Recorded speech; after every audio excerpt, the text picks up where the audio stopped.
Авиакатастрофы.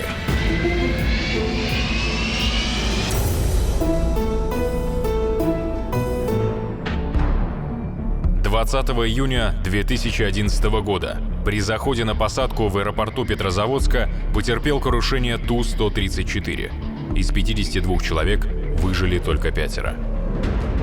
Реконструкция событий. Летний вечер. Аэропорт Домодедово. Ту-134 авиакомпании «Руссейр» готовится к вылету в Петрозаводск. Вообще-то должен был лететь бомбардье CRJ-100, но в связи с большим наплывом пассажиров его заменили на Ту-134. Экипаж получает погоду на аэродроме назначения. В Петрозаводске нижний край облачности 140 метров. Не самые простые условия для посадки, но вполне приемлемые. Командиру нашего лайнера разрешены посадки и с нижним краем облачности 110 метров. В экипаже, кроме него, еще 3 человека. Второй пилот, борт-инженер и штурман.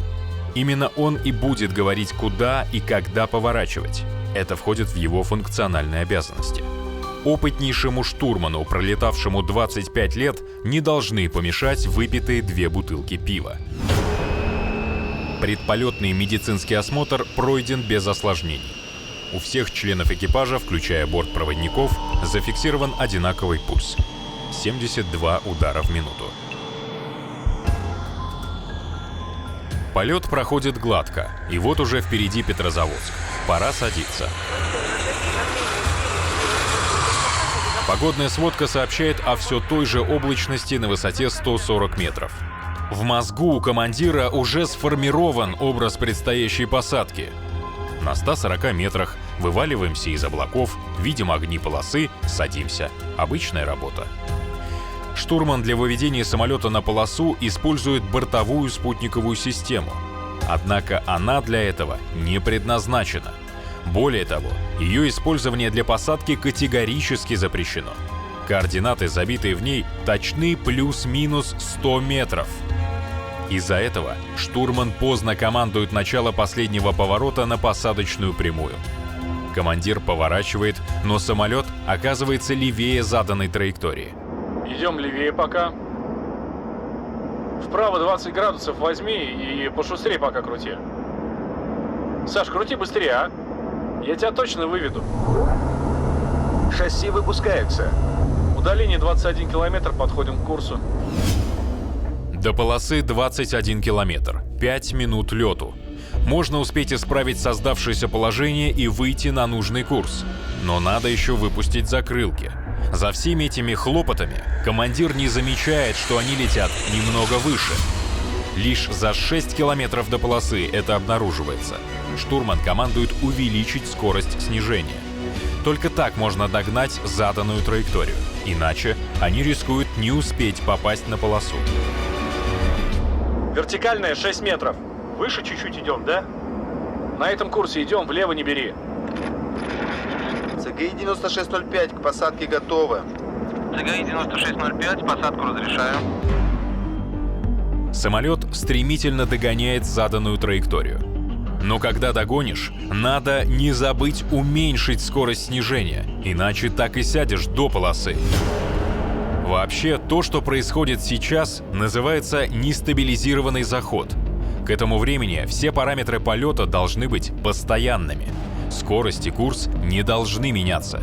Попытка догнать траекторию сейчас — это начало катастрофы.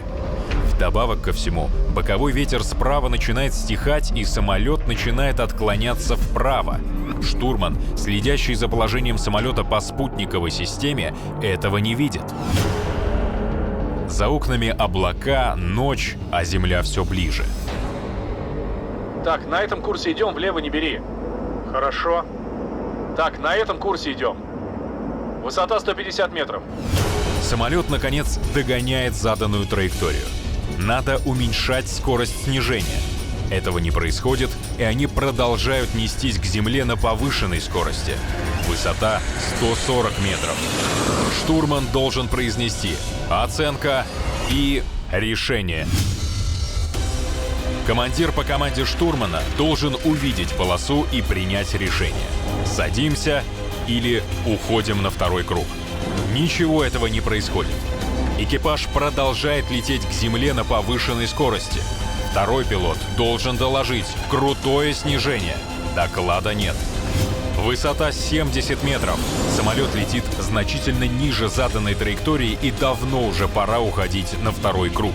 Командир судорожно вглядывается в сумрак ночи, и тут, наконец, просыпается штурман. Удаление 2 километра, оценка. Высота 60 метров. Не вижу пока, смотрю. 40 метров.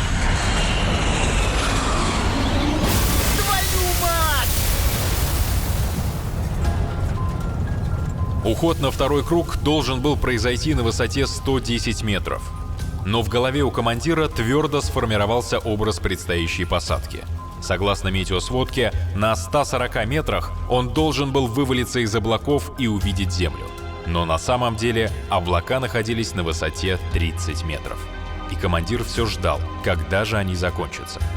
К ситуации, когда в метеосводке указано одно, а на деле совсем другое, он оказался не готов. К тому же контроль за высотой и курсом был упущен. Командир, имеющий лишь первую 1000 часов командирского налета, в экстремальных условиях полностью доверился опытнейшему, но нетрезвому штурману.